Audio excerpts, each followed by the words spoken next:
Բարև ձեզ, դուք դիտում եք Բաստիոն հաղորդաշարը։ Այսօրվա մեր հյուրը Դավիթ Շահնազարյանն է։ Բարև ձեզ, պարոն Շահնազարյան։ Բարև ձեզ։ Պարոն Շահնազարյան, այսօր առավոտվանից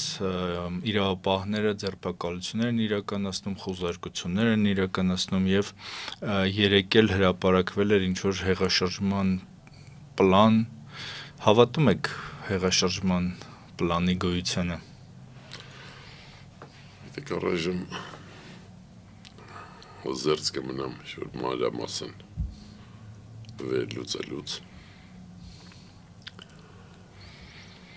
Կարող սպասեք, տեսնենք ուրիշ ինչեր կհրապարակվեն։ Այստեղ երբ գալիս է ձեր մոտ տեսա, որ ինչ-որ ձայնագրություններ են հրապարակել, չեմ էլ լսել դեռ։ Բայց ընդհանուր շատ կարճ իհարկե։ Ընդհանուր գնահատականս հետևյալն է։ Առաջինը ոչ իշխանությունը, բայց նրան սատարող, այսպես ասած, տարբեր միավորներ, հասարակական, քաղաքական, որոշ մամուլի որոշ միավորներ տարածում են, որ սա Ռուսաստանն է նախապատրաստել այս ամենը։ Մի անգամից ուզում եմ ասել, որ դա ակնհայտ է, որ բացարձակապես իրականությանը չի համապատասխանում։ Չի կարող համապատասխանել։ Մի քանի ակնհայտ պատճառներով։ Առաջինը Ռուսաստանին բացարձակապես պետք չէ այդպիսի բան հիմա անել։ Ես նկատի ունեմ պետությանը։ Այսինքն այդ ինչ Ռուսաստան պետությունը իրականացրեց 2018 թվականի ապրիլ-մայիս ամիսներին, հիմա դա պետությունը չի կարող դա լինել։ Երկրորդ, Ռուսաստանը այստեղ ունի, ասել եմ, լրիվ պրոռուսական իշխանություն և պրոռուսական ընդդիմություն և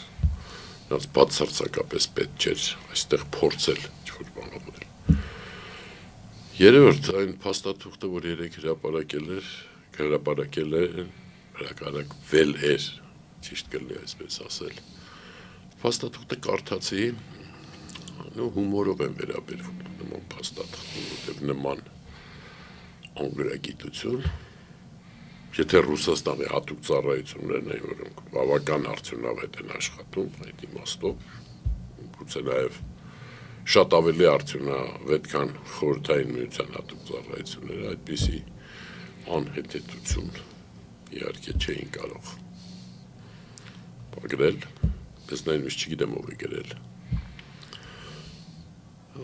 Փաստարկներ շատ կան եւ վերջո ինչու այս ամենը ես առայժմ լուրջ չեմ ընդունում, չնայած մեղադրանքները լուրջ են, տեսնենք։ Դեք այդ ամենը անելու համար պետք էր հասարակության որոշակի, չասեմ,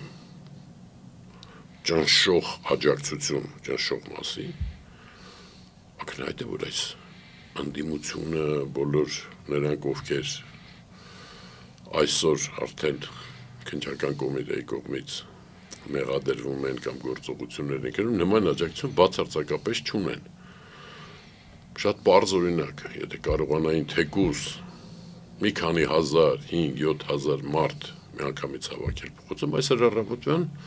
այս գործողություններն անելու ժամանակ մի հատ կոչ կանեին, այդքան մարդ կհավաքվեն, նման կոչ չեն էլ արել։ Իշխանությանը իհարկե շատ ձեռնտու է ցույց տալ, որ սա է իմ ընդդիմությունը, սրանից է վտանգը, եւ հետո ուշադրությունս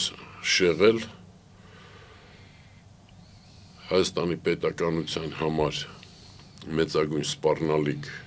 հանդիսացող իշխանությունների վարած արտաքին քաղաքականությունից։ Մեկ աշխարհում ինչ է կատարվում, Հայաստանը դրան բացարձակապես իշխանությունը բացարձակապես չի արձագանքում։ Մնացածը կտեսնենք։ Պարոն Շահնազարյան, օրեր առաջ, 2 օր առաջ Պապկեն Թունյանը ՔՊ-ի պատգամավոր գրել էր, որ այդ որ բան էին անում, կանխատեսում էին, որ հեսա լայնամասշտաբ պատերազմ է լինելու եւ այլն, ու մենք չենք պատրաստվում դրան, տեսակ, որ ինչ արագ ավարտվեց այդ պատերազմը, որ չեղավ եւ այլն, եւ Իրան-Իսրայել հակամարտության մասին էր գրել, իսկ դուք ասում եք, որ չի պատրաստվում։ Չեմ ասում չի պատրաստվում, այլպես ասում եմ հանցավոր անգործունությունը ես չեմ պատրաստվում ինչ-որ մեկի պատգամավորի ասած ինչ-որ մեկնաբանել, բայց կառավարության ղեկավարն էլ էր ստույցան նույն բաները ասում, որ Ադրբեջանի հետ ոչինչ պատերազմ չի լինելու, դու ասում էին մենք դրա համար առիթ չենք տալիս, դեք շատ եմ այս մասին խոսել, պետք էր բացարձակ անգրագի հետ կամ անել այն ինչ անում է այս իշխանությունը մեր պետականության թուլացմանը եւ ինչու՞ չէ նույնիսկ վերացմանը, սա է նրանց քաղաքականությունը, որպեսզի նման հայտարարություն անել, երբ որ ակնհայտ է, որ առիթը Հայաստան պետության գոյությունն է, ուրիշ առիթ պետք չէ, թե Ադրբեջանի, թե Թուրքիայի համար։ Խայտառակ այցը Թուրքիա, որ ամսի 20-ին տեղի ունեցավ։ Սեմ շատ կարճ դրա մասին խոսել իհարկե։ Դուք ուշադրություն դարձրիք, որ Թուրքիայի թե մամուլում, թե պաշտոնական արձագանքները գրեթե զրոյական էին։ Էրդողանը, որ ամեն առիթով ինչ-որ անընդհատ արտահայտվում էր, դրան նույնիսկ չարտահայտվեց։ Եղավ ինչ-որ կարճ հաղորդակցություն։ Բայց պարզ դարձավ, հետևյալը ակնհայտ է, որ դա տեղի է ունեցել Հայաստանի վարչապետի խնդրանքով, որպեսզի դա տեղի ունենա, որտեղ մինչ այդ հեռախոսով խոսել էին, այնտեղ մահմեդական տոններ շնորհավորել։ Եվ այն ինքը, ինչ որ ինքը ասեց, որ մենք մեծ Թուրանի համար մենք խնդիր չենք։ Եկեք։ Մյուսը դա փորձ էր, կներեք հիմար փորձ էր, Թուրքիայի միջոցով օգտագործել եւ որպեսզի ստորագրել այն խայտառակ համաձայնությունները, որ Ադրբեջանի հետ, այո, որը հենց նույն վարչապետի խոստովանությամբ դա սահմանադրության խախտում է, որ դա ասած, եթե սահմանադրական դատարանը նույնիսկ դեմ լինի, մենք հանրակրվեով դա սահմանադրությունը կփոխենք եւ ուշադրություն դարձրեք ինչ տեղի ունեցավ, թե դրանից առաջ, թե Թուրքիան թե Ադրբեջանը անընդհատ էլի խոսում էին այսպես կոչված Զանգեզուրի Միջանցքի մասին։ Դրա հաջորդ 2 օրը ինչ որ տեղի ունեցավ ուրեմն Ստամբուլում, ես նկատի ունեմ իսլամական համագործակցության համաժողովի եւ նրա հայտարարությունը այդ, որը իմիջիալոց 23-ին Հայաստանի ԱԳ-ն անդրադարձավ, այդ ամենի վառապացույցն է, այստեղ մի լրջագույն հարց կա, սրա հետ կապված, 50, եթե չեմ սխալվում, 6 թե 7 երկրներ էին մասնակցում արտգործնախարարների համաժողովեր այնտեղ, եւ այդ հայտարարությանը, որտեղ Ադրբեջանի գրած, Ադրբեջանի բոլոր պահանջները գրած, այդ համաժողովին մասնակցել եւ հավանություն է տվել նաեւ Իրանի արտգործնախարար Արաքչին։ Մենք երևի ինչպես ասենք խոսենք նաեւ Իրան-Իսրայելի վերաբերյալ։ Սրանից պետք է շատ լուրջ հետևություններ արվեն։ Չգիտես չէ մեր մամուլում դա չի գրվում, այդ մասին չեն ասում։ Այսինքն, գիտեք, 57 երկիր, իսլամական, արդեն հանդես եկան Ադրբեջանի այդ ծրագրով, ըստեյության ընդունելով, որ Ադրբեջանի այդ բոլոր պահանջները, որը Փաշինյանը հերթով կատարում է, դա ինչ որ իմաստով սա միջազգայնացում է նաև։ Եվ հասկանում եք, սա լուրջ աջակույն հետևություններ պետք է անել եւ հասկանալ, վերջապես հասկանալ, այս մասին առիթ ունեցել եմ խոսելու, բայց հիմա ավելի կտրուկ, որ անվտանգության հետ կապված հարցերով Իրանը մեզ գործընկեր չէ։ Տնտեսություն, այլ համագործակցություն, բայց հույս դնել Իրանի վրա, որտեղ գիտեք Հայաստանում հատկապես այդ կռեմլապաշտ շրջանակներում, որ Ռուսաստան, Հայաստան, Իրան, առանց այդ հիմարությունը շատ է տարածված, բացարձակապես դա պետք է հաշվի առնել։ Երկրորդ, անմիջապես Իրանի դեսպանին դեսպանը պետք է հրավիրվեր ԱԳՆ եւ ոչ միայն Իրանի դեսպանը, բոլոր այն երկրները, որոնք դեսպաններ ունեն Հայաստանում, դրանք բոլորը պետք է անմիջապես բերման ենթարկվեին ԱԳՆ եւ այսպես ասած face-em up table արվեին, էլի։ Բացարձակ նույնիսկ դրա մասին չի էլ խոսվում ընդհանրապես։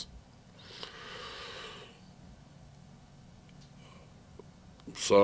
պետք է հստակ հաշվի առնել եւ հասկանալը, որ Իրանը մեր համար կարևոր գործընկեր է, նույնիսկ էներգետիկ առումով, շատ հարցերում, բայց անվտանգության հարցերով պետք է ստապ գնահատել դա այն դեպքում, երբ այդ մասին երևի հիմա որ խոսենք Իսրայել, Պարոն Շանազյան, իսկ Իրանի դիրքորոշումը փոխվել է, թե ուղղակի նոր բացվում է, ձեր կարծիքով։ Գիտեք ինչ, մոտ 2 շաբաթ առաջ Իրանի հոգևոր առաջնորդ Վիլայեթին խոսեց այդ մասին եւ ասաց, որ մենք ենք կանգնեցրել այսպես կոչված Զանգեզուրի միջանցքը, իրականությունից դա չի համապատասխանում մեկ։ Երկրորդ դրանից 2 օր առաջ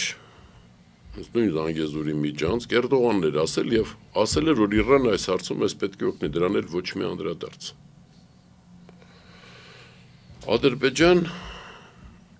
Իրան հարաբերությունների մասին դա առանձին հարց է։ Սա միշտ ասել էր պատասխանատվության նախարարը եկավ Հայաստան, նույն օրերին Ադրբեջանի զավթված տարածքներում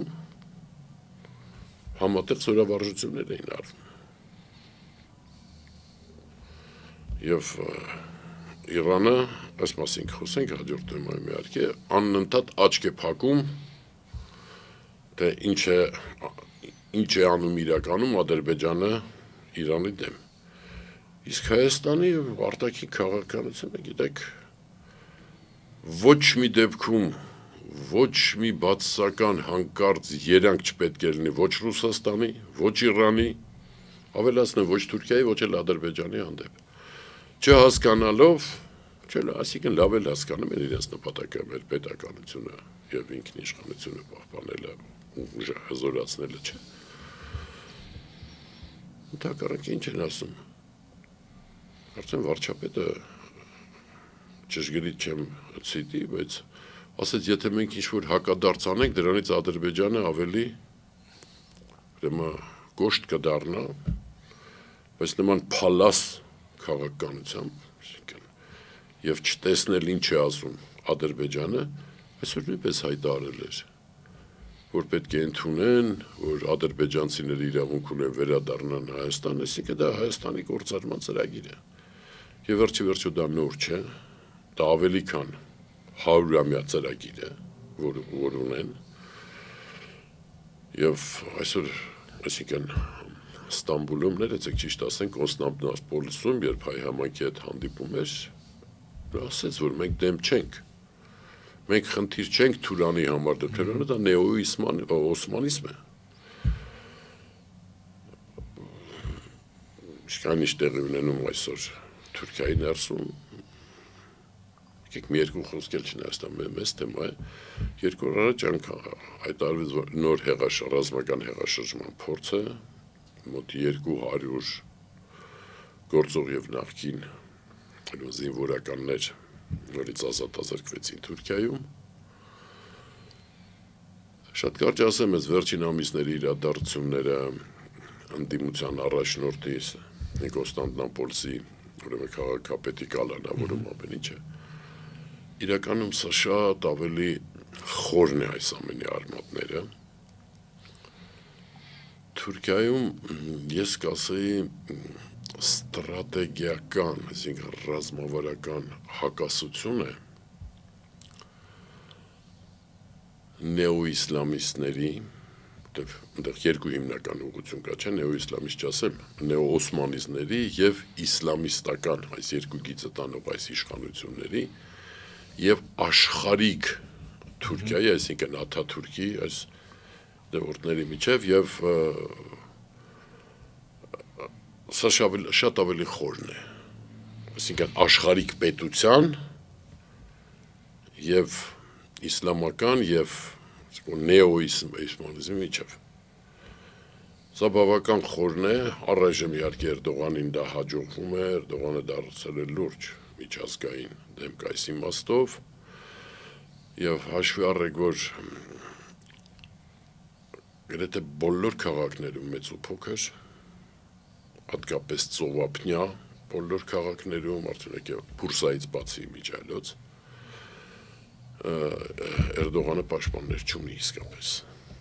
Մանավանդ եթե ինքը ուզում է մի անգամ եւս նախագահ դառնալ այս ամենը, բայց ազդեցությունը բավական մեծացել է Թուրքիայի եւ մեր տարածաշրջանի հարցով չեմ կարծում այս երկուսի միջև թևերի միջև մեծ հակասություններ կան, այդ իմաստով չկան։ Եվ մեր տարածաշրջանում Թուրքիայի դերը զգալիորեն անընդհատ աճում է, Ռուսաստանի դերը գնալով նվազում է շատ արագ եւ մենք հրաշալի հնարավորություններ ունենք Հայաստանը այստեղ բերել արևմուտքը իսկապես առաջին հերթին եվրոպական որոշ ուժեր, չասեմ Ֆրանսիային, բայց մերժվեց բոլոր առաջարկները, որ արեցին, նույնիսկ տեսակ, որ հյուպատոսության փոխարեն Սյունիքում պատվի հյուպատոսություն բացվեց, իսկ Ռուսաստանի հյուպատոսության համար կանաչ ճանապարհ։ Այո, Փաշինյանը ըստ էության համաձայն է բոլոր պայմանների կատարմանը, որտեղ մինչև հիմա նույնիսկ այս համաձայնեցված փաստաթղթում Ադրբեջանը բազմից հայտարարել է, Հայաստանը չի հերքել, որ իրենց բոլոր առաջարկները ընդունվել են, բոլորն էլ ընդունելու է ինքը։ Բոլորն էլ ինքը ընդունելու է, բայց ուղղակի փորձում է, այսպես ասած, ժամանակ ձգել, փորձում է ինչ-որ փորձել խաղալ Թուրքիայի եւ Ադրբեջանի միջև, գիտեք, այնտեղ իսկապես որ տարաձայնություններ կան, աշխարհաքաղաքական բայց մեր հետ կապված հարցերը, որտեղ ոչ մի տարբերություն ինչ ասած, ըստ էության նրան ասել է, գնա դու Ադրբեջանի հետ հարցերը լուծես, բոլոր պայմանները կատարես, հետո կմտածենք այս հիմար կներեք այդ խոսքի համար չեմ սիրում խոսքերը ասել, այս խաղաղության խաչմերը կոչվածը դա ոչնչով չի տարբերվում, նույնական է, ինչ որ Զանգեզուրի միջանցքը, ինչ որ տարապես Սյունիքը, եւ նորից եմ կերկնում։ Խնդիրը Հայաստան պետությունն է։ Պարոն Շանազյան, բայց այստեղ այո փոքրիկ հակասություն կա, էլի, ինքը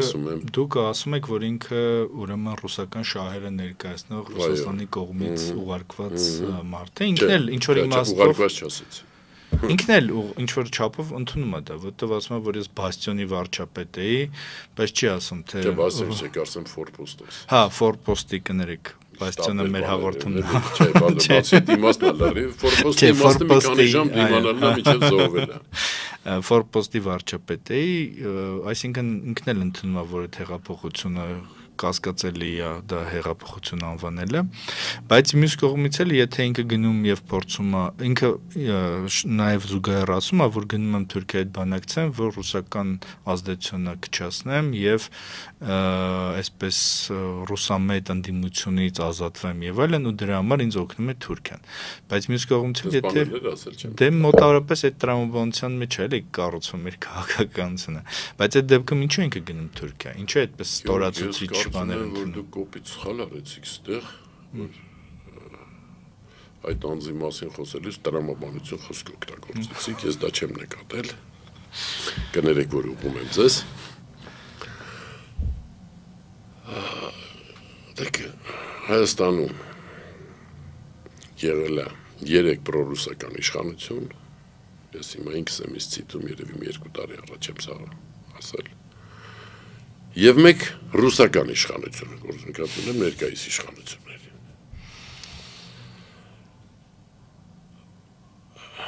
Հրացեմ կրկնել, ինչ որ հիմա այստեղ կատարվում է, շատ նման է, որ Կրեմլի կամ Մոսկվայի տարբեր թևերի, որտեղ այդ հակասությունները կան, դրանց այդ հակասությունների արդյունք է ընդամենը։ Գիտեք, եթե օրինակ Սաակաշվիլու ժամանակ Վրաստանում կար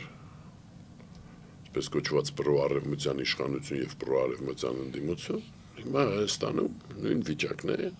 կա պրոռուսական իշխանություն եւ պրոռուսական ընդդիմություն եւ շատ հարցերում իրար հետ համագործակցում են եւ նրանց հիմնական նպատակը, որ հանկարծ երրորդ Հայաստանի շահերով պետական շահերով առաջնորդվող ուրիշ ուժ չառաջանա եւ դա իրենց մոտ շատ լավ էլ ստացվում է։ Այնպես որ ստեղ որևէ հակասություն ես բացարձակապես չեմ տեսնում։ Եվ այն ինչ որ հիմա կատարվում է, չգիտեմ, կարող է ինչ-որ իրավական հիմքեր կան, չեմ ուզում առայժմ այդ գնահատականները տամ, բայց այնտեղ ինչ-որ կատարվում է բացարձակ դիլետանտիզմը, ամենատիպս, եթե նույնիսկ նման ծրագրեր եղել են, նրանք իրականանալու զրոյական շանս ունեին, դեպ հասարակությունը էապես, ամբողջապես իր ամբողջ մեծամասնությամբ այս իշխանության ընդդիմությանը նույն կերպ է վերաբերվում, թեթև տարբերությամբ եւ վերջին 2 հարցումներն էլ են դա շատ բարձ ցույց տալի, որոշ ընդդիմադիրներ ունենք ասում են Փաշինյանը ընդամենը 14% ունի, բայց դուք էլ 2-2.5% ունեք, չէ՞, եթե այդ թվերով առաջան։ Բացարձակ որևէ հակասություն այստեղ ես չեմ տեսնում, ընդհակառակը ամեն ինչ այդ տրամաբանության մեջ է։ Պարոն Շանազյան, անդրադառնանք տարածաշրջանային զարգացումներին, ես հասկացա դուք հակված չեք Իսրայել-Իրան հակամարտությունը պատերազմ ասել։ Ինչի պատերազմ է։ Հա, բայց պատերազմ էր որ կար։ Ձեր կարդ հիմա ոնց որ թե խաղաղություն է հաստատվել։ Խաղաղություն։ Չէ, ամենա հրադադար։ Նույնիսկ ոչ զինադադար, հրադադար։ Տարբեր բաներ են։ Ու ձեր կարծիքով ինչքան կտևի եւ ինչ զարգացումներ են մեզ սպասում։ Մի քիչ ընդլայն մեծ թեմա է, բայց սա տարածաշրջանային հարց չի, սա աշխարհակաղակական հարց է։ Դե ամեն ինչ սկսվեց նրանից, որ վերջին ես փուլ նկատ ունեմ Իրան-Իսրայել, երբ Իսրայելը սկսեց գնդակոծել, ուրեմն Իրանը բավական հաջող առաջին հարվածները եւ հետագա հարվածները բավական դիպուկ, բայց հետո իրավիճակը մի քիչ փոխվեց, Իրանը սրան անդրադարձել եմ մի շաբաթ առաջ մոգելով, բայց կարճ կասեմ, տարավ, այսպես ասած, հրթիռային հարվածների բավական ճիշտ քաղաքականություն եւ որակային ուրեմն առավելություն, տեխնոլոգիական առավելություն ամբողջապես Իսրայելի կողմն էր, բայց քանակային առավելությամբ կարողացավ խոցելի դարձնել Իսրայելի հակահրթիռային պաշտպանությունը, որ աշխարհում լավագույններից է։ Ուղղակի քանակով ճնշելով, որպեսզի այդ համակարգը էֆեկտիվ չաշխատի եւ եթե սկզբում Իսրայելը մոտ 90%-ներ հրթիռների կարողանում ուրեմն ոչնչացնել, հետագայում ինչ որ պահի դա նույնիսկ մինչև 65% ընկավ։ Եվ այդ իմաստով բավական ճիշտ էին, եւ հետո սկզբից եթե զանգվածային այսպիսի գերհագեցած հարվածներ էին հարցնում, վերջին օրերին մինչև այս հրադադարը արդեն անցան ավելի նոր հրթիռների եւ կետային բայց ելի շարունակելով իհարկե ավելի փոքր թվերով այս նույնը, որը իսկապես ասած բավական հաջող էր եւ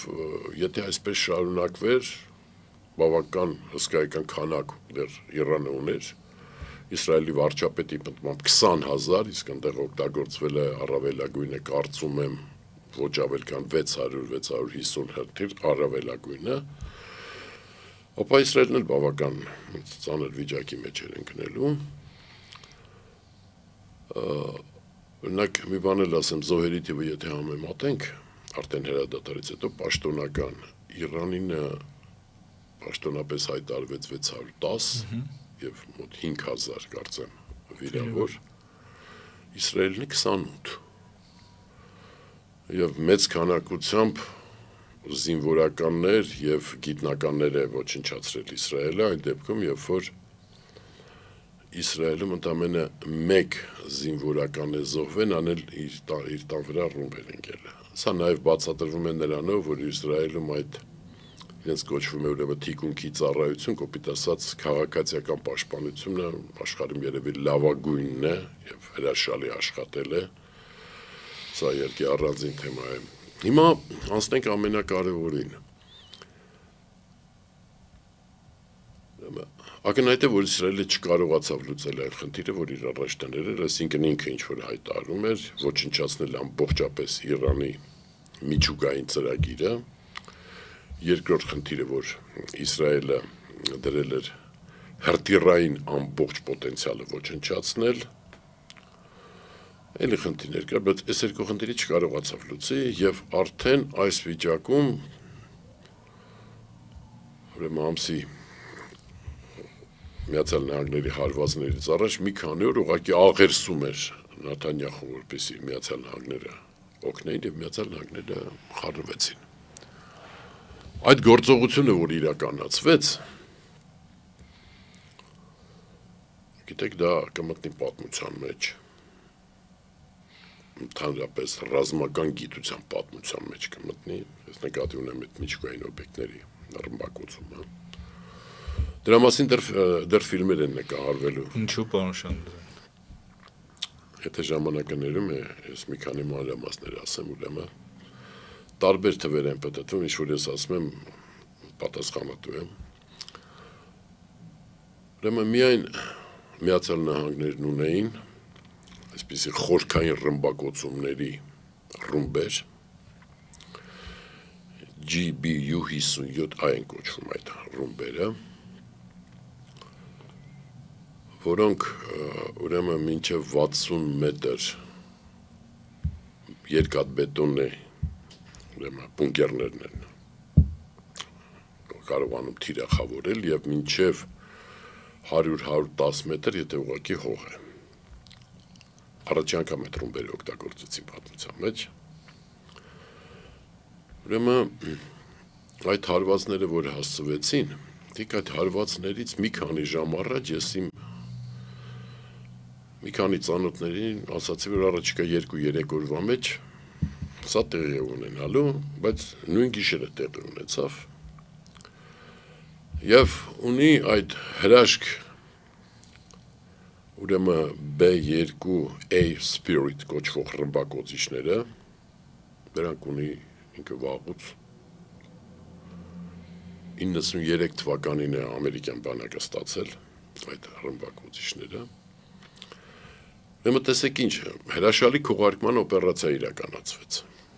Ուրեմն 6 ռմբակոծիչ Միսուրի նահանգում են նրանց բազան, նրանք թռան ուրեմն դեպի արևմուտք, Խաղաղ օվկիանոս, Գուամա կղզու այդ ռազմաբազա եւ բոլորն էլ ամբողջ աշխարհը, այդ թվում Ամերիկայի գործընկերները, եվրոպացիները վստահ էին, որ դրանից հետո նրանք պիտի գնան հնդկական կղզում, այդ բրիտանական կղզում Գարսիայի բացահայտում, այնտեղից նոր իրականացնել ռմբահարումները։ Բայց պարզվեց հետագայում,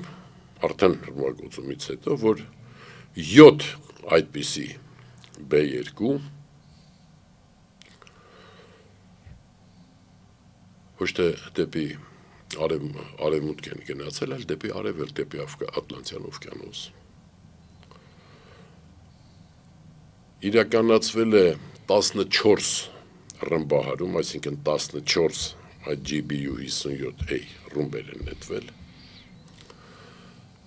ընդ որում խոցվել է ուրեմն 6 թիրախ ուրեմն Ֆորդո այդ միջուկային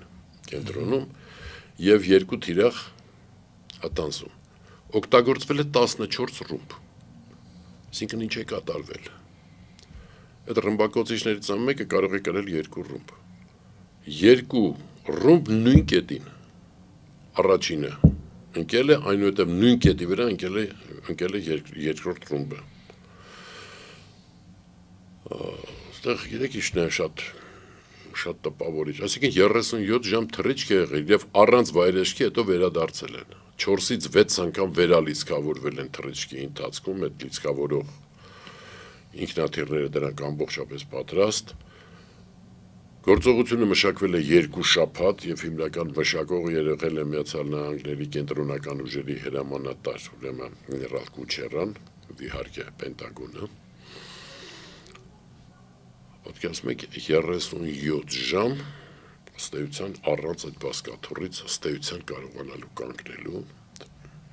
այս ամեն ինչը իրականացնել։ Մի քանի հետաքրքիր մանրամասներ էլ, որտեղ սա ասում եմ շատ մեծ թեմա եւ ֆիլմեր են նկարվելու։ Ռումբերը գծվել են 15000 մետր բարձրությունից։ Եվ այդպիսի ճշգրտությամբ եւ 15000 մետր բարձրությունից այդ ռումբերի ճշգրտությունը 3 մետր է։ Այսինքն նույն հորին եւ նույն ինքնաթիռ մի քանի վայրկյան իրարից տարբերությամբ են գնում այդ ռումբերը։ Դուք պատկերացնում եք անձնակազմը ինչպիսի ֆիզիկական պատրաստակամություն պետք է ունենա, որպեսզի դա իրականացնի, այսինքն աշխարհին ցույց տվեց իր ամբողջական հզորությունը։ Եվ սա երկրորդ դեպքն է այս ռմբակոծիչների առաջինը 2001 թվականին, այնտեղ նույնիսկ ավելի շատ 44 ժամ էր եղել Աֆղանստանի դեմ էին օգտագործել, բայց այս ռումբերի կիրառման առաջին դեպքն էր, իհարկե փորձարկումներ եղել էին եւ տվեց հրաշալի արդյունք եւ եթե հիշում եք Տրամպը օդաչուներին նշեց, առնվազն 1 կին օդաչու է եղել, ամեն անձնակազմը 2 հոգի է, չի փոխարինվել վայրեջք չեն կատարել, այնտեղ մանրամասներ իհարկե շատ կան, այստեղ հետաքրքիր է նաեւ են, որ իհարկե դրանք stealth համակարգի են, որ գրեթե լոկացիան ինչ են նշում, շատ դժվար է հայտնաբերվում, իհարկե Իրանի հակաօդային համակարգը, որը Իրանի ամենաթույլ տեղն է եղել, ռուսական համակարգ է, S-400-ներն են, նրանք ոչ միայն ոչինչ չեն կարողացել անել, այլև ամենամեծ չեն էլ իմացել, որ դեսպան է տեղի ունենում։ Մի խոսքով սրան պետք է շատ մեծ ուշադրություն դարձնել։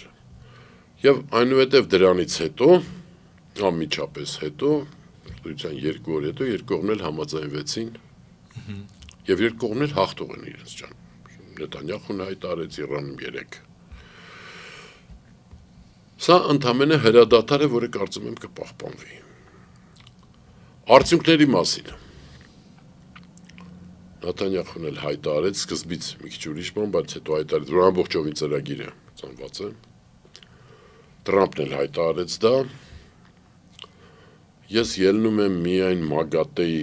ուրեմն ղեկավար Գրոսի հայտարարությունից, կարող եմ ասել, որ դա այնքան էլ մեղմ ասած այնքան էլ այդպես չէ։ Իհարկե ամբողջ համակարգը ստացել է շատ ծանր հարված։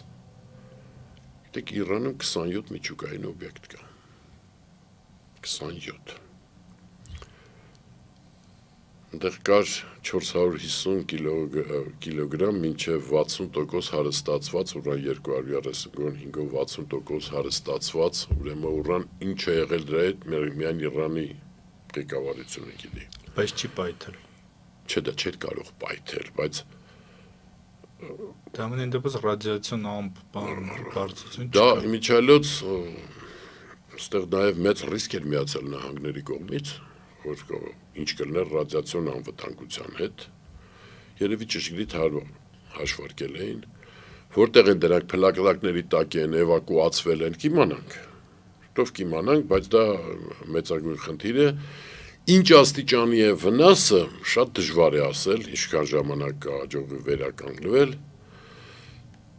եւ ըստեյության տեսակ, որ ամբողջ Եվրոպան ողջունեց, հիմա ինչ կլինի սրանից հետո, կարծում եմ հրադադարը կպահպանվի, որտեղ բոլորն էլ հաղթել են, Տրամպի համար սա իսկապես առաջի մեծ հաղթանակն էր, երկուսն էլ ասում են հաղթել ենք, բայց կորուստները եթե նայում ենք, Իրանի շատ են, հիմա միացյալ անընդհատ կապի մեջ են եղել եւ Իրանի իմիջիայլոց այդ հարվածները, որ հասցրեցին Քաթարի, գիտեք ինչ դրանք զուտ ներքին օգտագործման համար, այսպես ասենք հարված ամեն ինչ անենք, որ հանկարծ ոչ մեկը չվնասվի, հանկարծ որևէ լուրջ բան չլինի։ Այսպեսի բան էլի էր եղել, չէ՞ պարոն Շահյան։ Սա չորրորդն է։ Այսինքն այն որ հիշում եք Իսրայելի վրա ես ինչքան բան ռումբ էին ուղարկել։ Երկու անգամ դա եղավ։ Բայց դրանից առաջ էլ մոռանում եք։ Սուլեյմանի սպանությունից հետո էլ նույնը արեցին։ Այսպես ասած նախ պես զգուշացնելով, ամեն ինչ անելով եւ հանկարծ որևէ վնաս որ չլինի, բայց ներքին օգտագործման համար ամեն ինչը ակնհայտ էր։ Դեռ մինչև այդ Իսրայելն էր գիշերվա ժամը 3-ին հարվածել, բայց այդտեղ մանրամասնությունները շատ հետաքրքիր են, եկեք դրա մեջ չմտնենք, բայց ինչ կլինի հիմա։ Պահանջը պարզ է, որ միջուկային ռումբ չպետք է ունենա, բայց Իրանն էլ ասում է, որ ես նման ծրագիր չունեմ, իջալից նույնը հաստատել է նաև Մագատեն։ Նույնը իմիջալից հաստատել էր նաև Միացյալ Նահանգների հետախուզությունը, հետո իհարկե հրաժարվեցին, պես Տրամպը ասել է, չէ, ես գիտեմ, որ նրանք։ Հիմա Իսրայելը միշտ ասում է, որ Իրանը շատ մոտ է, ես հիշում եմ 2012, կարծեմ 12 թվականին Նաթանյախում Միացյալ Նահանգներում ասում էր մի տարի է մնացել, հետո անընդհատ ասում էին շաբաթներ, այս ամեն ինչը կարևոր չէ, բայց կարևորագույն հարցերը, որ հիմա դրված են լինելու բանակցություններում։ Միացյալ Նահանգներում բանակցությունները միշտ շարունակվել են, այդ կապը միշտ եղել է, տարբեր մակարդակներով, միջնորդված, այս վերջինս Քաթարի միջոցով, Օմանի միջոցով էր։ Առաջինը Իրանը ասել է, որ ես հարստացումը շարունակելու եմ։ Կարող է իջեցնեմ մինչև մի քանի տոկոս։ Սա մեծ կարևորագույն խնդիր է, դնելու է նաև ընդհանրապես հրթիռներ ունենալու, արծը Իրանը այս երկու կետում չի զիջելու, կարող է համաձայնել Միացյալ Նահանգները։ Երեկոյան հաղորդագրություն եկավ, որ Իրանի պարլամենտը որոշել է Մագատայի հետ չհամագործակցել, այսօր Արաքչին ասես պատրաստ ենք համագործակցել։ Նույնիսկ ամերիկյան տեսուչներ կարող են լինել այդտեղ։ Բայց խնդիրը ուրիշ է, ես գիտեք մոտ 1 տարի առաջ հերթական հարվածներից հետո ասել եմ, որ Իրանը պետք է էապես վերանայի թե իր ներքին թե արտաքին քաղաքականությունը։ Հիմա էլ եմ դա պնդում։ Եվ ամենավատ սցենարը, որ կարող է մեր համար լինել, ամենավատ սցենարը, որ Իրանում իսկապես շատ լուրջ անկայունություն սկսվի եւ այնտեղ շոր հեղափոխական ճանապարհով իշխանափոխություն լինի, դեռ արդեն Իրանը կարող է տրոհվել։ Սցենարը շոնդե փոքրամասնություններ կան, որոնք ակտիվ են, վերջի Իրանի հասարակությունը շատ կրթված հասարակություն է միջալից, ասենք երիտասարդ կրթված, Թուրքիան իհարկե աչք ունի այդ թրքախոս նահանգների վրա, Ադրբատական, արևմտյան ադրբատական, ճիշտ անուններով կոչենք ասում են այնտեղ ադրբեջանախոս են, դե ադրբեջանախոս չկա, ադրբեջաների լեզուն 1936 թվին այդպես կոչվել, թրքա խոսեն, ես խորհուրդ կտամ ճիշտ օգտագործել։ Ադրբեջանը ինքը նման ծրագրեր ունի, Իրաքի կողմից կարող է նման բաներ լինել, մի խոսքով, եթե այնտեղ տեղի ունեցավ ֆրագմենտացիա, այսինքն Իրանի տարածքային տրոհում, դա համաշխարհային աղետ ալելու, մեր համար դա լինելու է մեծագույն աղետ։ Շատ կարճ ուզում եմ խոսել, շատ կարճ, Ադրբեջան-Իրան հարաբերությունները եղբայրություն է որ նայում ես։ Այն դեպքում, երբ Իսրայելը լրջագույն ենթակառուցվածքներ ունի Ադրբեջանում, 3 ուղղություններով հենց Իսրայելի հարձակումից հետո լուրջ հետախուզական թռիչքներ են իրականացվել մանոթաչուների կողմից, նաև Կասպից ծովի կողմից, և վերջապես հրապարակվեցին, որում հրապարակեցին իրանական փորձագետներ, Իրանում առանց իշխանությունների չէր լինի, իհարկե, իսրայելական կործանիչ ռմբակոծիչի, F-15 ռմբակոծիչի, լրացուցիչ, ուրեմն վառելիքի ամանը, բակ խոսքը չեմ ուզում օգտագործեմ, որտեղ հեռահարթերիչների համար դեղ լրացուցիչ ուրեմն, լավ բակ ասենք, բակ է մտցվում, որը հետո առաջինը այդտեղի վառելիքն է ծախսում, հետո դա հայտնաբերվեց Կասպից ծովի, ուրեմն իրանական ափին։ Ենթադրենք Սիրիայի վրայով, ինչպես որ ասում են, այդ գործանիչը եկել է, իր գործողությունը կատարել է, իսկ ինչպես է այդ վերադարձել, բակը գցել է Կասպից ծովում, միայն կարող էր վերադառնալ Ադրբեջանի օդային տարածքով, ինչու չէ, նաև Վրաստանը, որտեղ Թուրքիայով բացառված է, որպեսզի դա տեղի ունենար։ Իրանը այդ մասին չգիտի, հրաշալի գիտի այս ամենի մասին, որևէ արձագանք գոյություն չունի, Արարքին էլ Կոստանդնապոլիսում ստորագրում է այդ Ադրբեջանի պահանջների տակ։ Ինչո պահանջանыз են։ Եկեք չմոռանանք, որ Իրանը ողջունեց Ադրբեջանի ագրեսիան Արցախի հանդեպ։ Այսինքն Իրանը իսկապես շատ բարդ իրավիճակում է, միշտ էլ եղել է։ Ոչ մի արձագանք չեղավ, երբ Էրդողանը հայտարարեց, որ Իրանը մեզ կօգնի Սյունիքի հարցում ամեն ինչում։ Իրանը անընդհատ կրկնում էր, որ ոչ մի արտատարածքային ուժ պիտի չլինի, շուտ Հայաստանն էլ է նույնը անում։ Եվ այս ամենից հետո նման վերաբերմունք, Գեորգ, ուրիշ մի հատ էլի հարց, տեսեք։ Հենց որ Իսրայելի առաջի հարձակումը եղավ, 12-ին հիշում եք, 13-ին ներողություն, ուրբաթ 13-ին, Փաշինյանը ամիջապես դատապարտեց Իսրայելին։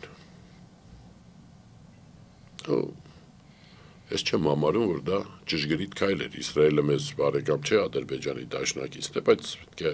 հասկանալ ամեն ինչ։ Իսկ ինչ վերաբերվում է վերջին իրադարձություններին, քար լռություն։ Ասեք Հայաստանից մի քանի 100, շատ հարյուրներ կիլոմետր հեռու, ռմբակոծվում են միջուկային օբյեկտներ։ Լավ չեք ուզում քաղաքական գնահատական տակ, բայց դուք պարտավոր եք գոնե խոր մտահոգություն արտահայտել։ Ոչինչ, որ նայում ես այդ օրերին ինչով էին զբաղված, շուտ եկեղեցու դեմ առաքելական եկեղեցու դեմ պոստեր գրելով, չգիտեմ ինչ-որ բասկետբոլի դպրոցական մրցում գրելով, այդ հարվածներից հետո տեղի ունենում վերջիվերջո հիմա հրադադար է հաստատվել, բոլորը ողջունում են, քար լռություն, դա մեզ չի վերաբերվում, բացարձակապես դուք հասկանում եք ինչ է կատարվում։ Վերջը բոլորը սկսում են ռադիոակտիվության դոզիմետրական չափումներ իրականացնել։ Հայաստանը կարծեմ 3 օր առաջ ասեց 3-րդ անգամ չափել ենք հսկայական գործ են արել։ Գիտեք, սա ուղղակի հանցավոր անգործություն։ Գիտեք, իմ ծանոթներից մեկը ինչ ասաց, ասեք, տեսեք, ես հարվածներ ա տեղի ունենում, ամբողջ աշխարհը մտածում է ինչ կլի ռադիոակտիվ, իսկ մեկ նստած ծառի տակ նկարում եք նապաստակը։ Գիտեք, ախր այս բոլորը կա, թեկուզ պետք է ինչ-որ ձևի պատրաստել, ինչ-որ ձևի հասկանալ, ցույց տալ մտքի անվտանգության խորհրդին ինչ չեն արել, ինչ ծառայություններ ինչ պետք է անել։ Դրա համար դեռ վաղուց ընդունված օրինակ ատոմակայանի վթարի դեպքում ինչ պետք է լինի, ինչ դեպքում։ Փախստականների հոսքը մեծագույն վտանգ էր, ինչ են արել, շատ երկրներ Թուրքիան օրինակ փակեց սահմանը։ Ադրբեջանը, որ սահմանը փակ էր պահում, բացեց այլ երկրի քաղաքացիների համար։ Հա, Ռուսաստանի վերաբերմունքը իմիջիալ է, Ռուսաստանը ասեք միայն Ադրբեջանով կտարանվեք։ Բելարուսն էլ։ Դե Բելարուսն էլ պարզ է հնդիկները Հայաստանով են դուրս եկան։ Հնդիկները Հայաստանով դուրս եկան, բայց մի խոսքով եւ հասկանում եք ընդհանրապես ձև անել թե այս ամենը չի կատարում, սա ընդհանրապես հանցագործություն է։ Չեմ ասում որ միջազգային հանրությունը մի տեսեք, էլ ամեն ինչ է կատարվում, ասում է Իրանի սահմանակից պետությունն է։ Ընդհանրապես արձագանք գոյություն չունի։ Բայց ի՞նչն է պատճառը, պարոն Շանազյան։ Հիմար են, անկիրթ են, չգիտեմ։ Իրենք հիմար չեն, երբեք։ Որ անկիրթ են, դա կարելի է որպես աքսիոմա ընդունել, կարելի է որպես թեորեմա ապացուցել, որ անգրագետ են։ Անկիրթել են տարբեր բաներ են։ Իրանց մոտ երկու ասացի ես այդ մասին։ Իրանի դեմ ոչինչ, Ռուսաստանի դեմ ոչինչ, իհարկե Թուրքիայի, Ադրբեջանի դեմ էլ ոչինչ։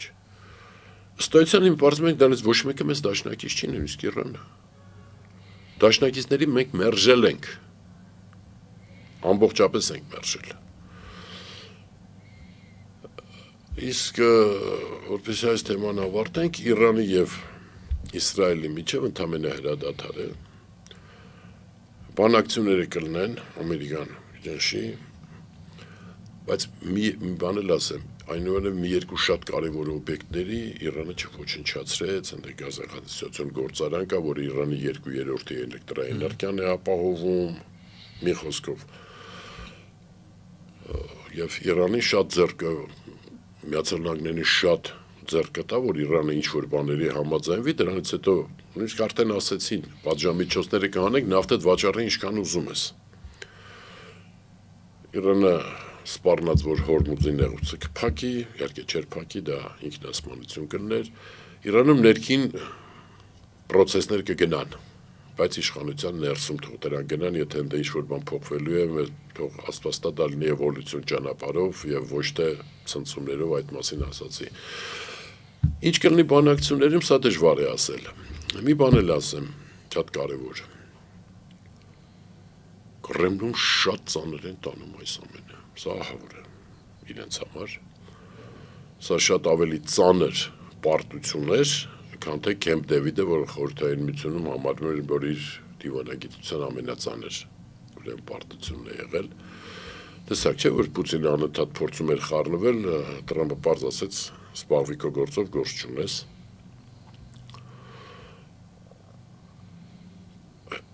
Նավթի գները,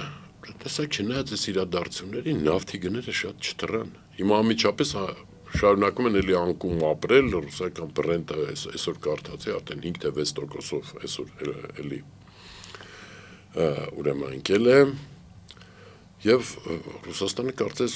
արդեն վերջնականապես դուրս է մղվել մերձավոր արևելքից։ Իրանը արարքին այդ Կոստանդնապոլիտի այդ համաժողովից հետո մեկնեց Մոսկվա,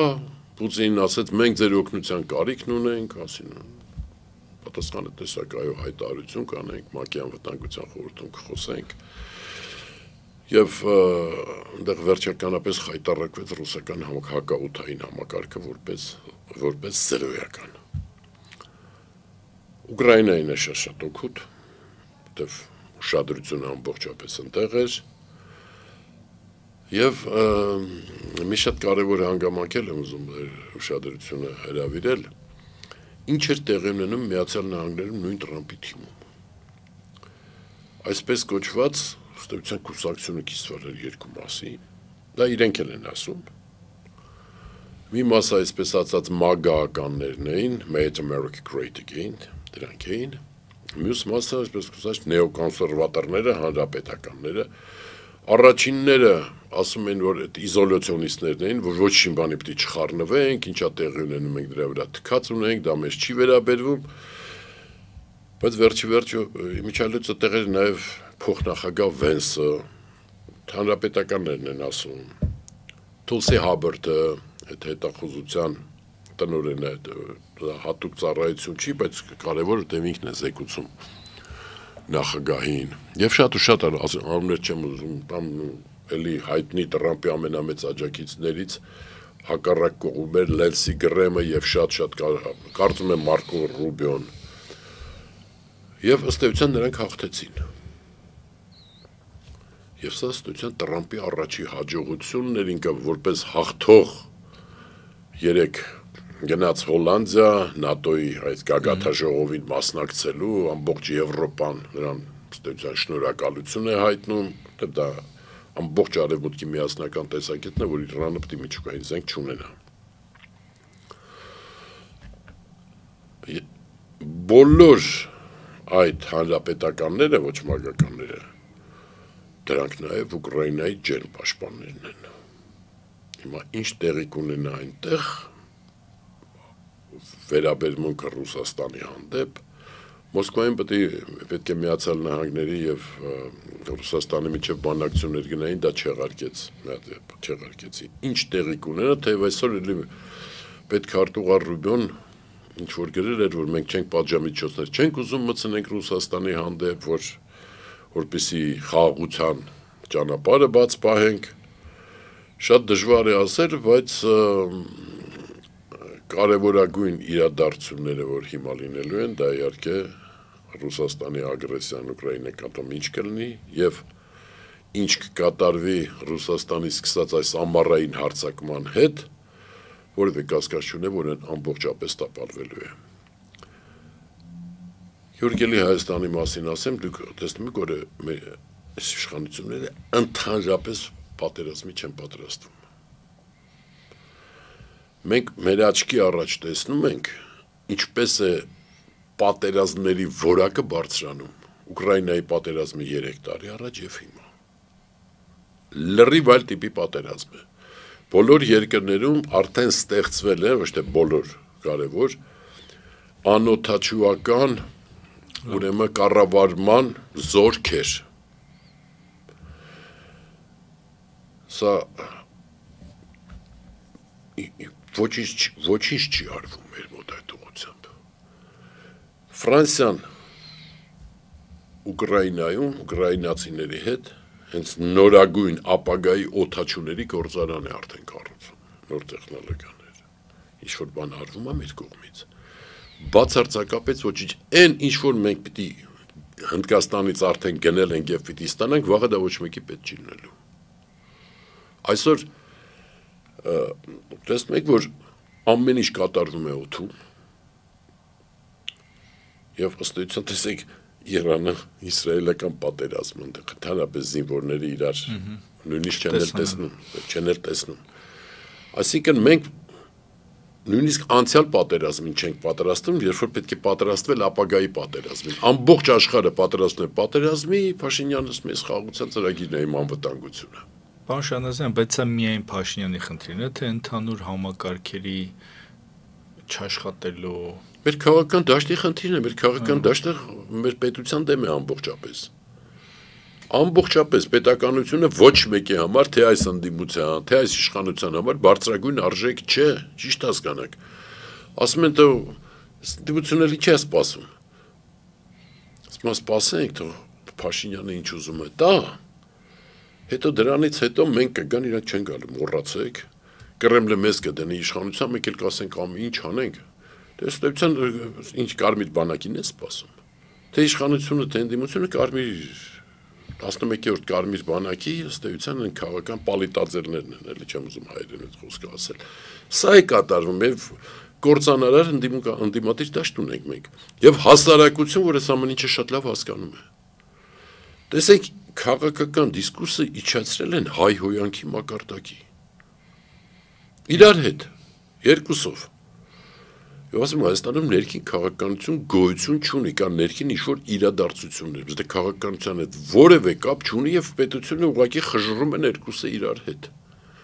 Զերեւական ինքնիշխանության մակարդակ։ Իսկ դուրս գանք այս փակ շրջանից։ Ուրեմն զուտ տեսականորեն, որը կարող է գործնական դառնալ անկախ այս իշխանության ու ընդդիմության կամքից, աշխարհակաղակական զարգացումները, որտեղ շատ շատերին ձեռնտու չէ այս նեո-օսմանիզմը։ Նույն Եվրոպայի, նույն Իսրայելին։ Թուրքիա-Իսրայել հարաբերություններն առանձին են, դա թողենք։ Եթե մեր կամքից անկախ, մեր ասելով նկատի ունեմ թե այս իշխանության կամքից անկախ, այս ամեն ինչը տապալվի եւ Հայաստանի պետականությունը վնաս չկրի եւ ինքնիշխանությունը արտաքին գործոններով։ Սա իրատեսական ծրագիրն է եւ կա ֆանտաստիկ։ Ուրեմն եթե հանկարծ ներսում, չնայած հիմքերը ամբողջապես կան, ուղղակի ռեսուրսներ չկա, ներսում առաջանա այդ երրորդ ուժը։ Չնայած առաջի երկուսը դա նույն ուժն են։ Հասարակությունը դրան պատրաստ է, բայց ուղղակի ռեսուրսների բացակայությունը, լուրջ ռեսուրսների դա թույլ չի տալիս։ Պարոն Շանազյան, առաջինը, չգիտեմ, համաշխարհային պատմության մեջ կա այդպիսի բան։ Չգիտեմ, որ արտաքին ուժերով ձևավորվի ներքին ինչ-որ բան։ Չէ, ներքին չէ, որ արտաքին ուժերով, որպեսզի արտաքին ուրեմն զարգացումները ազդեն ներսի վրա, ինչքան ուզում եք, առաջին համաշխարհային պատերազմը, երկրորդ համաշխարհային պատերազմը։ Ներսից աճեն ինչ-որ ուժեր կամ մի հայտ կան։ Գիտեք ինչ, այդ պոտենցիալը ներսում շատ կա։ Թե նման անձիկ կան, թե նման բջիջներ կան, թե հասարակություն կա, որը բոլոր հարցումներով ասում առնվազն կեսից ավելին, 60%-ից ավելին Ռուսաստանի դաշնակից չի համարում։ Ավելին վտանգ ու սպառնալիք է համարում։ Ձեր շատությունն եմ ուզում գրավել։ Լավրովը եկավ, հետո Մատվիեկոն, մի անգամ մեկը ասեց Հայաստանի տարածքային ամբողջականությունը։ Չէ, բացարձակ չեն ասում։ Իրենք էլ արդեն դաշնակից խոսքը չեն օգտագործում, բացարձակ։ Իսկ աշխարհի համար, նույն Եվրոպայի համար, այսօր մենք ընկալվում ենք Ռուսաստանի եւ Իրանի դաշնակից։ Հասկանում եք, սա է իրականությունը։ Եվ ոչ թե այսպեսին ենք ընկալում, այդպես էլ կա։ Այդպես էլ իրականության մեջ կա։ Գիտեք, այսօր ակնհայտ է, որ այս աշխարհի զարգացումներով մենք պետք է ունենանք ստրատեգիական ծրագրեր։ Առաջին հերթին Հայաստանի պետականությունն ու անվտանգությունն է, որը ընդհանրապես թքած ունեն այս իշխանությունները, այս ընդդիմությունները հետ։ Եվ դա համակարգ է, համակարգը պետք է սկսես ձևավորել։ Կարևորագույն 3 գործոնները անվտանգության, իհարկե բոլորն են, ամեն ինչը սննդի անվտանգությունից սկսած։ Դա ինչ է, արտաքին քաղաքականություն, բանակ հատուկ ծառայություններ։ Արտաքին քաղաքականությունը կործանարար է։ Բանակով ընդհանրապես չի զբաղվում իշխանությունը, եթե չասեմ չի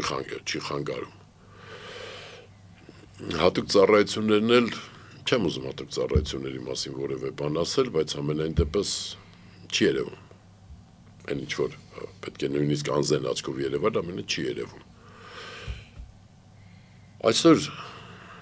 աշխարհի կարևոր երկրներում հիմնական շփումները գնում են ոչ թե արտգործնախարարությունների, հատուկ ծառայությունների միջոցով, թե բոլոր բանակցություններ թշնամիների հետ։ Օրինակ Իսրայելի եւ Թուրքիայի միջև հատուկ ծառայությունների կապը չէր դադարել, հստակ եմ ասում, քանի դեռ Թուրքիայի ներսում այդ ընդդիմության ուրեմն առաջնորդին ձերբակալելու իմանողն ձերբակալել, մինչև այդ կապերը հստակ մնացել էին Մոսադի հետ։ Նույնիսկ ղեկավարություններն էին այցելել այնտեղ։ Դա ըստ էության չկա, որտեղ այդպես շփվում են թե իրար թշնամիները, թե հակառակորդները։ Եվ պետք է հասկանալ մի բան, որ այս արգացող աշխարհը պետք է հասկանալ բոլոր սցենարներին պատրաստ լինել։ Բացարձակապես բոլոր։ Դեք շատ բարձ պետք է հասկանալ, որ եթե կոկորդիլոսը քո թշնամուն կերել է, այդ չի նշանակում, որ կոկորդիլոսը քո բարեկամն է։ Եվ ասում ենք ակնհայտ է որ այդ ծրագրերը պետք է լինեն, ակնհայտ է ինչպեսին պետք է լինեն այդ ծրագրերը, ինչին ուղղված, բայց եթե ունենք իշխանություն, որը նպատակը պետությունը իսկապես ոչնչացնելն է, ունենք ընդդիմություն, որը ինքնիշխանության վրա թքած ունի, կարևորը Կրեմլի տակ լինելն է, գիտեք, մենթալ ստրկություն է ամեն ինչը, մենթալ ստրկություն է, եւ ունենք հասարակություն, շատ ավելի առողջ կամ ոչ քաղաքական դաշտն է, եւ ունենք մեզ կործանող, այսպես կոչված քաղաքական դաշտ։ Ուշադրություն դարձրեք, էլի մի պատճառ, թե ինչի Ռուսաստանը չպետք է սենց հեղաշրջում ստե։ Մամուլի մեծ մասը ամբողջովին պրոռուսական է, տոկոսով չեմ ուզում ասել։ Ֆրանսիական հեռուստատեսությունների մերժում են։ Այս թվում նաև ամբողջապես պրոռուսական, նաև իշխանական, պետական մամուլն է։ Մեկը, մյուսները։ Գիտենք, այս ռուսական քարոզչությունը Հայաստանում, սա արդեն դառել է էկոլոգիական խնդիր, պրոբլեմ, որտեղ դա մեր շրջակա միջավայրն է, էլի, ամբողջովին։ Պարոն Շահնազարյան, տեսակետ կա, որ Ռուսաստանի հետ Հայաստանի պորտալները կտրելու ճանապարհներից մեկը լյուստրացիան է։ Կներեք, ես չեմ ուզում վատ խոսք ասել, բայց չնշանակում տեսակետ կա։ Դե շատ էին ասում ժամանակին։ Այդ ժամանակին լավ ասեցիք։ Միջալոց բոլոր այդ պահանջողները դրանք հետո որ պաշտպանեցին մինչև հիմա էլ դրանք ըստ էության էս իշխանությանը պաշտպանում են, իրանք չեն ուզում տեսնել, որ սա ամեն ինչով սա Ռուսաստանի կամակատարն է, այդ հարցը կարծես օրակարգից անել են, չէ՞։ Շուտ չկա 18 թվից հետո, ես չեմ լսել ամենայն դեպս Գեորգ ջան, միշտ կտրուկ դեմ եմ եղել դրան, հիմա էլ շարունակում եմ դեմ մնալ, դեմ եմ եղել մինչև Հայաստանի հատուկ ծառայությունների ղեկավար դառնալը, այն ժամանակ հիմա էլ Սա երկար թեմա է, գիտեք, ես մի անգամ այդ պահանջողների մեկին ասեմ, լսեք, ինչ-որ դուք ուզում եք իմանալ, այդ ամեն ինչից կարդացել եմ, գիտեմ։ Հասարակությանը բերել մի հատ ցնցումների նորից։ Գիտեք, եթե պարզվում է, որ երկու իրար մոտ մարդկանց, մեկի պապը մյուսի տատի վրա մատնագիր է գրել, էս է արել են, դա մեզ ցնցում է։ Երկրորդ, ոչ մի երկրում, մեր պարցիկայում արվեց 100%-անոց այդ լյուստրացիան չի եղել։ Որտեվ կա պետություն, պետությունը ունի իր գաղտնիքներ, որը պիտի պահեն։ Ամենազարգացած պետություններում այնտեղ ասում են, սա 50 տարի հետո առնվազն, սա 100 տարի հետո կան պետական շահեր։ Վերջերս նոր Թրամփը բացեց օրինակ Քենեդուս սպանության հետ կապված որոշ, ընդգծում եմ հանգուցային բառը, որոշ փաստաթղթեր։ Առանցին թեմա է թողենք։ Եթե մենք ընդունում ենք, որ մենք երրորդ հանրապետություն ենք, ոչ թե ուրեմն երկրորդ հանրապետությունը ընդունում ենք, չէ՞։ Ուրեմն եկեք հրաժարվենք դրանից, նոր դա անենք, երկրորդ։ Լավ, մի պարզ օրինակ բերեմ, այդ սահմանը ում եք բացելու։ Որ գործերն եք բացելու։ Բայց դա նշանակում է, որ հիմա էլ է դա շարունակվում, ինչ-որ մեկի պապը, ինչ-որ մեկի տատու դեմ մատնագիր է գրում նույն ձևի եւ իրեն երաշխավորում են, որ դա չի բացվելու։ Ոնց որ ես վստահ եմ, որ Նիկոլ Փաշինյանի խոստացել են, որ Միասնիկյանի պես արցան են դնելու։ Մի րոպե։ Բարեբախտաբար Հայաստանում առայժմ մատնագրով այնքան բան չեն անում, էլի, որտեվ այն ինչ որ կատարվում էր 30-ական թվականներին, վերջերին, հիմա այդպես չի մատնագրով այնուամենայնիվ դա չեն անում, էլի, այն ժամանակ անմեղ մարդկանց էին տանում։ Եվ հետո գիտեք ինչ է, միանգամից ասում են, որտեղից հայտնվեցին այդքան միլիոն մատնագիր գրել, որտեվ պահանջը դա էր։ Իշխանությունը ինչ որ պահանջում է, հասարակությունը այսպես թե այնպես հարմարվում է։ Գիտեք, եթե ուզում եք սունկ աճեցնել, օրինակը մի անգամ բերել եմ, ինչ եք անում, մութ տեղեք, ինչքան գիտեմ, ստեղծում, ինչ որ թաց պայմաններ, որպեսզի սունկ աճի։ Եթե ուզում եք բույսեր աճեցնեք, արև է պետք, բերի հող է պետք, այսինքն այդ պայմանները ստեղծեք, դա կլինի։ Ստեղծեք այդ պայմանները։ Այն ժամանակ այդ պայմանները, փառք Աստծո հիմա չկա, Ռուսաստանում դա սկսվել է։ Ռուսաստանում հիմա ստալինիզմ է։ Ստալինիզմ է գնում։ Միշալից այս վերջերս Լևադա կենտրոնի Ռուսաստանի, որը համարվում է ամենահեղինակում հարցումների համաձայն, ուրեմն վարկանիշներով, ռեյտինգներով առաջ տեղում Ստալինն էր, երկրորդ տեղը Պուտինն էր, նոր Ստալինից հետո Պուտինն էր։ Ընդ որում այնտեղ Պուշկին բան առաջի տասնյակի մեջ էին ընկել։ Դու ամբողջ Ռուսաստանում նոր արձաններ է դրվում Ստալինի, ստալինիզմը գնում է։ Հայ ժողովրդի դահիճ եւ ինչ ասեմ, այս ամեն ինչ։ Եվ մենք գնում ենք այդպես Ռուսաստանի, մենք գնում ենք այդպեսի Ռուսաստանի հետ։ Ես համարում եմ, որ մենք եվրոպական քաղաքակրթության մաս ենք։ Ռուսաստանից մա ես նոր առանձին քաղաքակրթություն եմ, նոր է դա, ասում մենք այդտեղ ենք գնում, թե Հյուսիսային Կորեայի հետ ենք մենք գնում։ Գիտեք, այսօր մի բաներ կուզեի նշել, մի քիչ թեմայից դուրս գամ, տեղի ունենում ուրեմն ՆԱՏՕ-ի գագաթնաժողով, այսօր սպասվում է Տրանսկու եւ Զելենսկու հանդիպումը, որը շատ կարևոր է լինելու, ես կարծում եմ, վստահ եմ։ Եվրոպայի դերը գնալով մեծանալու է եւ վստահ եմ, որ շուտ թե ուշ Տրամպը ինչ է անել, սկսելու է զենքով օգնել Ուկրաինայի, որտեղ այսօր արդեն բոլորն էլ գիտեն, որ Ռուսաստանը ոչ մի զինադատար, ոչինչ էլ պետք չի, մինչև նրանք այս հարձակումն էլ չտապալվի, տեսեք Ուկրաինան ինչպիսի գործողություններ է իրականացնում։ Հասկանում եք, ասիմետրիկ, այս հատուկ օպերացիաները, որ Ուկրաինայի ուրեմն հատուկ ծառայություններն իրականացրին, դա համատել է միայն Մոսադի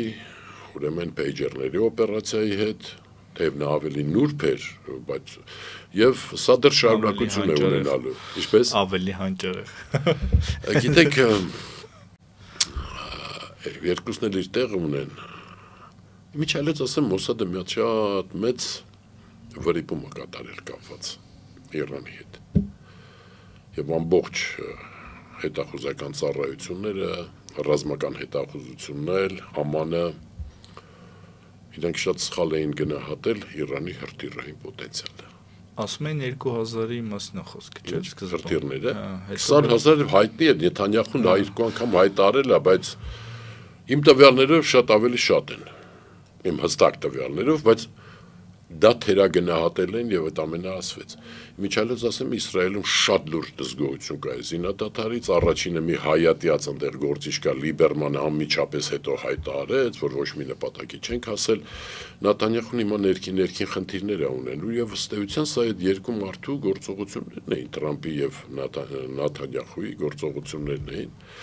Սա թողենք, իսկ ուկրաինական տեխնոլոգիաները հիմա առաջ է անցել Ռուսաստանից մի քանի գլուխ, պարզ է, եւ հիմա Ռուսաստանում ամեն մեկը տանը նստած մտածում է կարող է կողքից մի հատ էլ անօթաչու թռնից խփի։ Եվ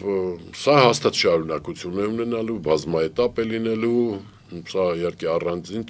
թեմա է, բայց ասում եմ մենք ընդհանրապես պատերազմի չենք պատրաստում, աշխարհը պատրաստում է ապագա պատերազմի։ Ես կարծում եմ, որ Ուկրաինայի առաջի օգնությունը կլինի այն, որ Միացյալ Նահանգները կվաճառեն Եվրոպան կվճարի Ուկրաինային ժամանակակից առաջին հերթին հակաօդային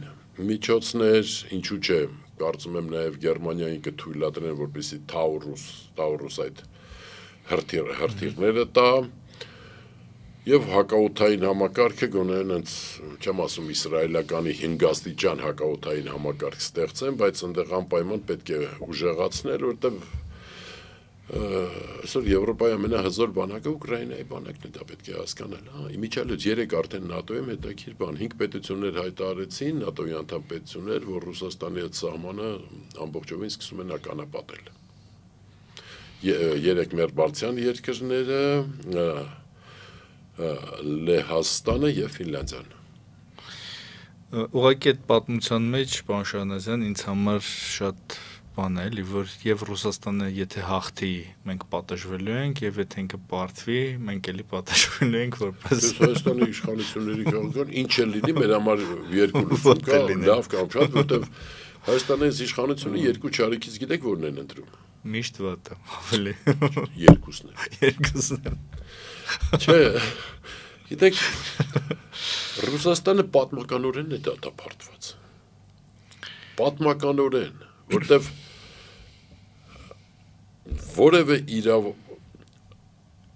որևէ փաստարկ ես չեմ տեսնում, որ Ռուսաստանը Արդեն համկերեթե 3.5 տարի է, չէ՞, այս պատերազմը գնում է։ 3.5 տարի Ռուսաստանի հաղթանակը կլինի Ուկրաինայի պետության վերացումը։ Եթե Ուկրաինան մնում է իր ինքնաշխանությամբ, դա Ռուսաստանի պարտությունն է։ Ուշադրություն դարձրել եք, որ Ուկրաինային Ռուսաստանի ներկայացրած պահանջները եւ Ադրբեջանին Հայաստանին ներկայացրած պահանջները այնքան զուգահեռներ կան։ Բայց այս իշխանությունը, ընդդիմությունը իրենք ոնց կարող է այդպես բան տեսնել։ Շնորհակալություն պարոն Շահնազարյան, հետաքրքիր զրույցի համար, սիրելի Ես եմ շնորհակալ Գեորգ։ Հետևորդներ, հիշեցնեմ, որ մեր հյուրն էր Դավիթ Շահնազարյանը, շնորհակալություն, որ հետևում եք մեզ։ Ստեսություն։